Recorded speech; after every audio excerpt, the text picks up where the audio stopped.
কিছুদিনের জন্য গরমে ছুটি পেয়েছি, তাই আমি ছুটি কাটানোর উদ্দেশ্যে আমি আমার দাদুর বাড়িতে যাচ্ছিলাম।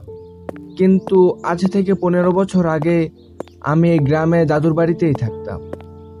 আজ 15 বছর পর আবার এই গ্রামে আসলাম। এতদিনে গ্রামের পরিবেশ, আবহাওয়া যেন একদমই বদলে গেছে। ছোটবেলায় দেখতাম এখান দিয়ে কত মানুষ আসা যাওয়া করত। পুরো গ্রামে মানুষ ভর্তি ছিল। এখন তো মানুষের সংখ্যা খুবই কম। পুরো রাস্তার মধ্যে হাতে গোনা কয়জন মানুষ দেখতে পেলাম, কিন্তু তাদেরকেও ঠিক চিনি না।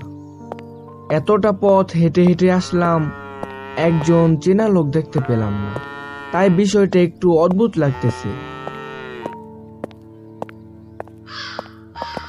তো যাই হোক, অবশেষে আমি দাদুর বাড়িতে পৌঁছালাম। তখন দাদু ভাই কোথায় জানি যাওয়ার উদ্দেশ্যে বাসা থেকে বের হয়ে রওনা দিল, কিন্তু যাইলো আর কই। আমাকে দেখে থমকে গেল দাদু ভাই। দাদু ভাই, এতদিনে তোর দাদুর কথা মনে পড়েছে? দাদু ভাই, তুমি তো জানো শহরে আমি পড়াশোনা করি, এর পাশাপাশি টিউশনি করি। 1 বছরের মধ্যে আমার পড়াশোনা শেষ হয়ে যাবে। আমি তখন একটা চাকরির ব্যবস্থা করে তোমাকে শহরে নিয়ে যাব। দাদু ভাই, খুশি হলাম। দোয়া করে ভালো করে পড়াশোনা করে একটা ভালো চাকরিতে জয়েন কর। তা দাদু ভাই, আসার সময় কোনো সমস্যা হয়েছে? না দাদু ভাই, সমস্যা বলতে তেমন কিছু হয়নি। তবে তুমি কোথায় যাচ্ছিলে? যাচ্ছিলাম তো এক কাপ চা খেতে।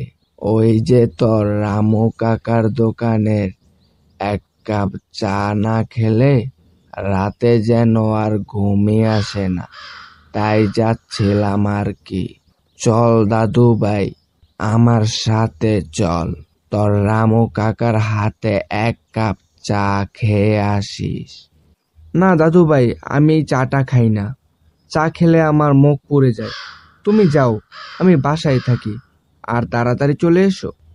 আচ্ছা দাদু ভাই, আর তুই যা, হাত মুখ ধুয়ে বিছানায় গিয়ে একটু বিশ্রাম নে, অনেক দূর থেকে আসলি।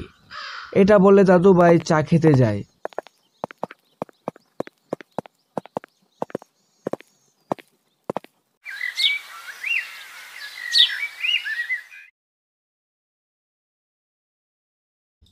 আর আমি হাত মুখ ধুয়ে বিছানায় গিয়ে শুই। তখন সন্ধ্যা হয়ে গেছে।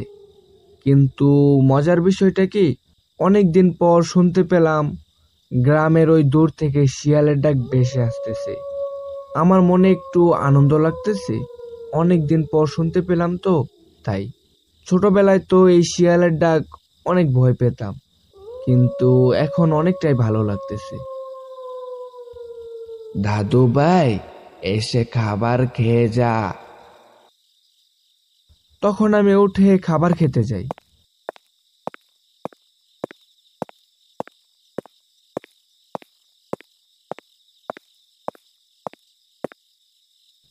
দাদু ভাই, এই গ্রামে আসার সময় দেখলাম মানুষের সংখ্যা খুবই কম, কিন্তু ছোটবেলায় তো গ্রাম ভর্তি মানুষ ছিল। দাদু ভাই, ঠিকই বলছস। আসলে অনেক দিন আগের ঘটনা। কোথা থেকে যেন একটা মেয়ে এসে ওই দক্ষিণ পাশের পুরনো বড় বাড়িতে গলায় ফাঁস দিয়ে মারা যায় একটি মেয়ে। তারপর থেকে দিন দিন মানুষ নিখোঁজ হতে চলেছে। যদিও কাউকে পাওয়া যায়, সেটা মৃত অবস্থায়, এমনকি তার শরীর ভয়ঙ্কর অবস্থায় থাকে। এরকম করে প্রতিদিন কেউ না কেউ নিখোঁজ হয়ে যায়। তখন গ্রামের মানুষ সবাই শহরে চলে যায়। আমি চাইলেও তোর কাছে যেতে পারতাম, তবে ভাবলাম যা হবে ভালোর জন্যই হবে। সৃষ্টিকর্তা যা করেন ভালোর জন্যই করেন। দাদু ভাই, আদৌ কি এইসব সত্যি? আমার তো মনে হয় না। সত্যি রে, সত্যি, সবই সত্যি। তুই সাবধানে থাকিস, রাত্রে বেলা বের হইস না ঘর থেকে। আর এখন যা, খেয়ে দে, শুয়ে পড়। সকালে রামর পোলা আর জনের সাথে গ্রাম ঘুরে আসিস।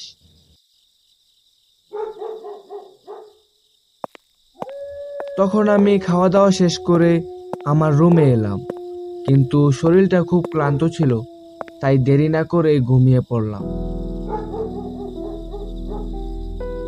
তখন রাত গভীর হতে থাকলো।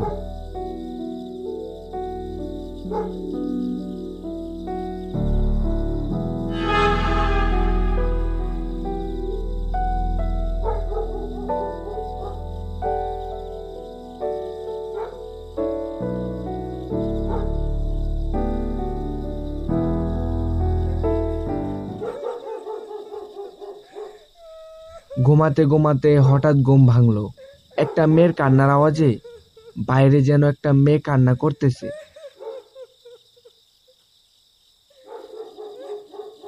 আমি ভাবলাম হয়তো কেউ বিপদে পড়েছে, তাই ঘর থেকে বের হলাম।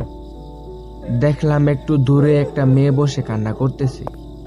আমি তখন একটু সামনে গিয়ে বললাম, এই যে, আপনার কি হয়েছে? এত রাতে কান্না করতেছেন কেন? কোনো সমস্যায় পড়েছেন নাকি? তখন মেয়েটি কিছু বলে না।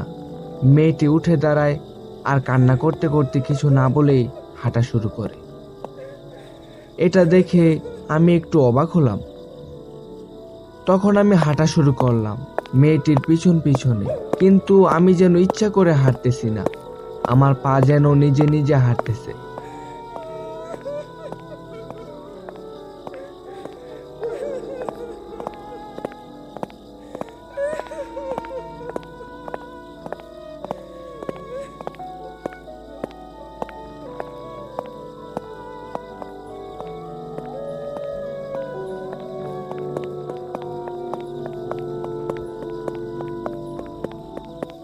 হাঁটতে হাঁটতে একটা পুরনো বড় বাড়ির সামনে এসে দাঁড়ালাম। মেয়েটি তখন উধাও হয়ে গেল। আমি অনেকটা ভয় পাই। তারপর দেখতে পেলাম মেয়েটি হঠাৎ করে পুরনো বাড়ির মেন দরজার সামনে এসে দাঁড়ালো। ওখান থেকে আমাকে ডাকতেছে, এদিকে আসো, এদিকে আসো। তখন আমার পা আবার হাঁটা শুরু করলো। আমি যেন থামাতে পারছি না। আমার শরীর যেন আমার কন্ট্রোলে নেই। অনেক চেষ্টা করার পরও আমি নিজেকে কন্ট্রোল করতে পারি না। আমি তখন পুরনো বাড়ির ভিতরে চলেই যাচ্ছিলাম। ঠিক তখনই দাদুভাই আমার সামনে এসে দাঁড়ায়।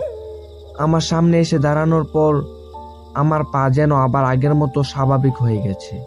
আমি আমার ইচ্ছা মতো আমার পা লড়াতে পারছি।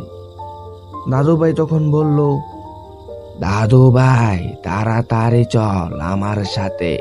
তোকে ওই প্রেত আত্মা নিজের কন্ট্রোলে করে ফেলেছে। এখন তোর সামনে আমি দাঁড়ানোর ফলে তুই এখন স্বাভাবিক হতেছ। দাদু ভাই, দৌড়ো দৌড়ো, বাড়ির দিকে দৌড়ো। তখন আমি আর আমার দাদুভাই দৌড়তে শুরু করলাম। দৌড়তে দৌড়তে ঘরে এসে পৌঁছালাম। তখন আমি দাদুভাইকে বললাম, দাদুভাই, কি হলো আমার সাথে? কিছুই তো বুঝলাম না। আমি ঘুমানোর সময় ওই মেয়েটা কান্না করতেছে, তাই আমি বের হলাম। তারপর থেকে যেন আমি আমার নিজের কন্ট্রোলে নেই। মেয়েটির পিছনে পিছনে আমি যাচ্ছিলাম। দাদু ভাই, তোকে তো বলছিলাম ওই মেয়েটার বিষয়, তাই মানা করেছিলাম ঘর থেকে বের হতে। যদি তুই ওই পুরনো বাড়ির ভিতরে চলে যেতি, তাহলে তোকে বাঁচানো আমার পক্ষে সম্ভব ছিল না। ওই প্রেত আত্মা ওই ঘরের ভিতরে বন্দি হয়ে আছে। ওই ঘরের ভিতরে যদি তোকে নিয়ে যেতে পারতো, তাহলে তোকে মেরে ফেলতো। তোর ভাগ্য ভালো ছিল, আমি ঠিক সময় পৌঁছে গেছি তোর কাছে। দাদু ভাই, যাও, আর হয়ে গেছে, বোর হয়ে যাবে, এখন আর ঘুমাবো না। সকালে রওনা দিয়ে দিব তুমি আর আমি। তোমাকে আর এখানে রাখবো না, দুজন মিলে শহরে চলে যাব।